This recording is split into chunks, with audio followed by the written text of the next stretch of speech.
an annoying staffer, rambunctious marsupials, and a ridiculously exciting tennis match. This is what it takes to get the royals to crack. Only the youngest royal could blow raspberries at his mother at the most formal event and get away with it. In June 2022, Prince Louis captured the spotlight at the Queen's Platinum Jubilee with an exuberant emotional display that was quite audacious, to put it mildly. The 4-year-old's antics kept audiences entertained through the festive weekend, with live cameras capturing everything for posterity.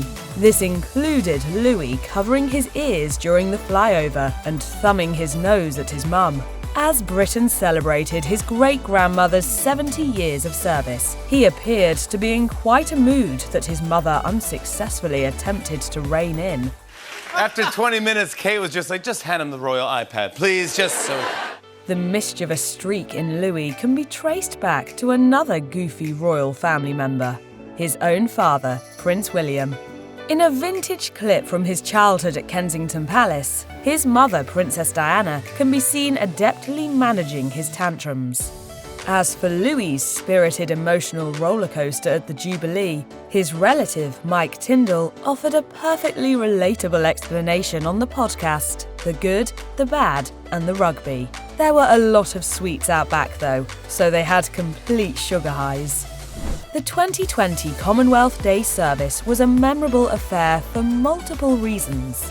Perhaps the most significant was that it was Prince Harry and Meghan Markle's final formal appearance as working royals. The occasion saw Prince William and Princess Catherine reunite with the Sussexes amidst mounting strains in the family, following Harry and Meghan's announcement of departure from their public duties.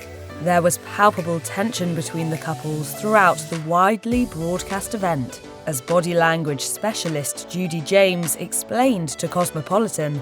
Harry's open-mouthed smile to Kate showed echoes of their strong friendship and sense of humour, but Harry's smile for William was more complex. His skewed smile to his hosts hinted he was braced for what was to come. Kate's demeanour also wasn't particularly upbeat, with a royal source revealing to Vanity Fair, "To be honest, I think Kate has taken it all badly." Kate and Meghan's relationship has also reportedly soured, with explosive claims of friction between the sisters-in-law surfacing in the press. Optics are important when you're a royal. Newly appointed King Charles III was probably still figuring out the ropes when he briefly lost his cool at some writing implements during a formal ceremony in September 2022.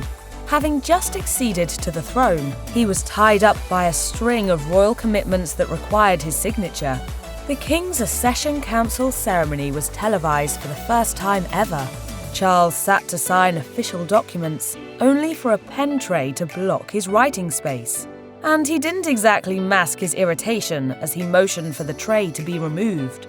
Another incident proving Charles's bad luck with pens made the news even before social media was done with its round of jokes over the first one. The king was in Hillsborough Castle signing a guest book when his pen started leaking on him. He then lost his temper as he snapped,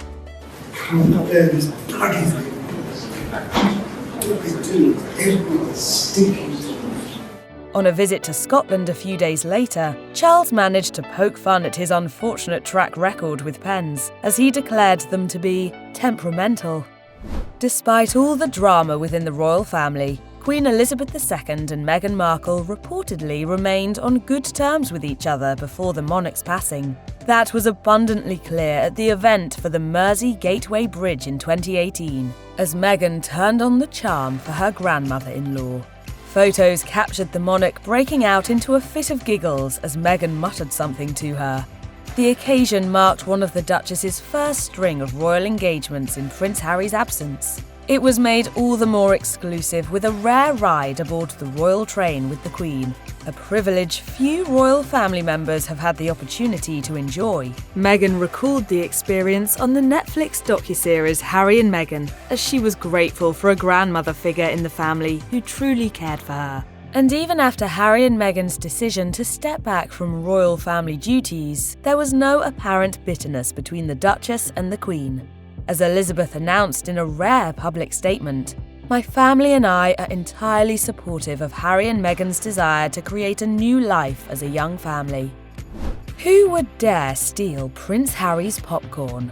Apparently, a 2-year-old was brave enough to carry out this heist in broad daylight during the 2017 Invictus Games. And Harry didn't just share his snack with toddler Emily Henson, he also kept her entertained throughout the event. Emily was there to support her dad, Dave Henson, a participant in the games, and she was lucky enough to have Harry keep her amused with funny faces and cheeky whispers. This heart-melting exchange went viral, but it wasn't the first time that Harry's easy affection for kids made headlines. Back in 2015, the prince stepped out on a visit to New Zealand's University of Canterbury. He met students and young fans, and he even served them cupcakes. A particularly sweet exchange between Harry and a baby ended up stealing the spotlight, as they were both visibly thrilled to be in each other's presence. Based on all this, we can only imagine how great a dad he is to his own little ones. Royal life brings with it a fair amount of animal interaction, a tradition that Camilla, Queen Consort, has been exposed to quite often. For example, during a visit to the wildlife haven of Australia with her husband Charles in 2012, she was handed a 9-month-old rescue koala named Matilda. Camilla was briefly bewildered before settling into the moment. Charles's association with Australia goes back to his schooling years, and he wisely warned his wife about koalas' tendency to relieve themselves. Camilla eventually seemed to warm up to the marsupial and was even keen on taking one home. But we can't say the same thing about Ruby Blue, a moody kangaroo she was obliged to stroke during the same tour. Camilla's track record with wild beasts has consistently made for some cringeworthy entertainment. At 2015's Sandringham Flower Show, for example, she came face-to-face with a bold eagle named Zephyr, whose majestic wing flapping prompted her and Charles to do a memorable double take. Not many people have the authority to pass orders to Princess Catherine, but in a perfectly rare royal moment of outrageousness and amusement, the princess was told off in public for idling at work in the United States during a visit in 2014. She was spending time at the Northside Centre for Child Development, wrapping presents for underprivileged children. In the middle of the session, she was approached by a staff member who advised her to continue wrapping. It was an unanticipated demand that prompted a very off-brand eye roll from the princess before she got back to work. As it turns out, the forever prim Catherine is reportedly quite the eye-roll savant. As an insider revealed to the Times of London, she even once let slip the gesture at a mention of her sister-in-law's former TV show, Suits. Ever since Meghan Markle became part of the royal family, every single twitch and gesture of hers has been subjected to microscopic examination. She wasn't spared this scrutiny even at Queen Elizabeth's funeral on September 19, 2022. She flew in from the United States with Prince Harry, turning up at the final farewell for Britain's longest-serving monarch with an especially somber appearance. Dressed in an all-black ensemble, Meghan was photographed getting misty-eyed and wiping away tears. As she later told Variety, "I feel fortunate, and I continue to be proud to have had a nice warmth with the matriarch of the family." Look at the somber face. While there was much to focus on during the Queen's departure ceremony, many observers concentrated their attention on Meghan's appearance. Some critics even contended that her melancholic manner was bogus. As royal expert Tom Bower put it, "The only person that Meghan, I think at the moment, is crying for is herself, certainly not for the Queen." However, though a fallout between Harry and William over the course of 2019 put a strain on the royal family, it didn't seem to affect Meghan's friendly relationship with the late monarch. Like plenty of other royals her age, Princess Charlotte isn't afraid to overstep formal protocol and embrace her goofy side at public events. At the King's Cup Regatta in 2019, the then 4-year-old delightfully shocked onlookers by sticking her tongue out through a window while greeting the crowds assembled below. She was with her mother, Princess Catherine, who was momentarily amused before ushering her daughter along, as peals of laughter rang out in the audience. As it turns out, Charlotte had reportedly spotted her grandfather, Michael Middleton, and was giving him a special shout-out. Charlotte is third in line to the British throne, but that's no reason for her to stop sticking out her tongue. She was also spotted flaunting her signature expression at Prince Harry's wedding in 2018. It was a full-circle moment as she carried forward the legacy of her goofy uncle, who was also infamous as a child for giving cameras the royal tongue. Apparently, though, Harry's mother, Princess Diana, wasn't exactly thrilled about that. In the documentary, The Story of Diana, her brother, Charles Spencer, revealed that the British press declared Harry's childish quirks to be rude. But the photographers were actually provoking him, and Diana was understandably upset about that. And it was the sheer dishonesty of it. Sarah Ferguson, Duchess of York, occupies a complex position in the royal family tree. Her relationship with the British monarchy never really healed after her infamous toe-sucking scandal during the 1990s.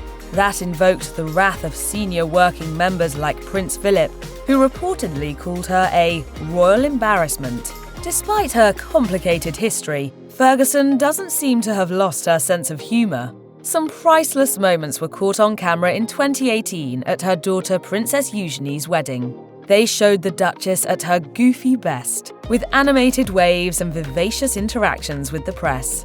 Sprinkling in a little dottiness at weddings is one of her specialities. At her own nuptials to Prince Andrew in 1986, she was every bit the cool bride, winking unabashedly throughout the ceremony. As royal commentator Richard Fitzwilliams explained on an episode of the podcast The Firm, she hadn't an idea of what being royal really meant. It wasn't just the awful lapses of judgment, it was an attitude to royal life. As Ferguson herself admitted to Harper's Bazaar in 2018, one reason why her marriage ultimately didn't last was her inability to comply with the demands of royal life. When you're a royal, there are certain things you can't ever be seen doing. You can't eat certain foods, nor can you swear in public. Prince William veered dangerously close to breaking the latter rule at the Wimbledon tennis tournament in 2022. He was so invested in the quarter-final match between Brit Cameron Norrie and Belgian David Goffin that he appeared to not realise that he dropped an F-bomb on camera. Social media users then worked themselves up into a debate about whether or not William's supposed faux pas actually happened. Some observers swore that they witnessed him almost mouthing the expletive before the camera cut away from him. In the confines of the British royal elite, words like toilet, couch, and even posh apparently don't exist and are reportedly considered too impolite to use. So it would be safe to assume that curse words are also out of bounds. But since it's not so much a law as it is an etiquette guideline, even senior members of the royal family have been known to commit this fault.